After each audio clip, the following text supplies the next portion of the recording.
ভিডিওটা দেখুন, তারপরে বলছি। ধনী হন, আপনার ধনীর একটা প্রকাশ যেন আপনার দেহে থাকে, এতে কোনো সমস্যা নাই। আপনি হাজার কোটি টাকার মালিক, আপনি সিনেমারে জামা পড়ছেন কেন? কিপটামি করতে বলছি কি আপনাকে?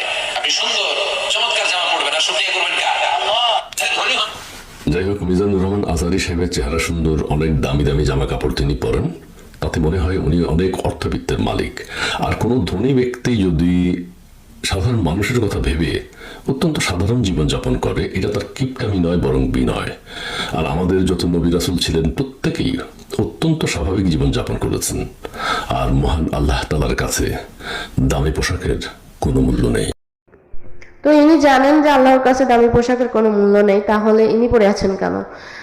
আর এনাকে হয়তো অনেকেই চিনে থাকবেন, অনেক ফেমাস একজন মিডিয়া ব্যক্তিত্ব, আমার খুবই পছন্দের ছিল। 90s যারা, তারা খুব ভালো করে চিনবেন। ইদানিং এনার ভিডিও, কথাবার্তা উদ্ভট উদ্ভট, মানে একদমই ভালো লাগে না। তাই আজকে না পেরে রিপ্লাই দিলাম। আমি ইদানিং ভিডিও কম দিই। আজহারী হুজুর একজন ইসলামের স্কলার, সে জেনে বুঝেই কথা বলে। তার ভিডিও কাটসাট করে একটুখানি নিয়ে তাকে কটাক্ষ করার আগে আপনার ইসলাম সম্পর্কে আরও ধারণা নেওয়া উচিত। কৃপণতা সম্পর্কে নবী রাসূল বলেছেন, আমাদের রাসূল সাল্লাল্লাহু আলাইহি ওয়াসাল্লাম বলেছেন যে কৃপণতা একটি মারাত্মক ব্যাধি।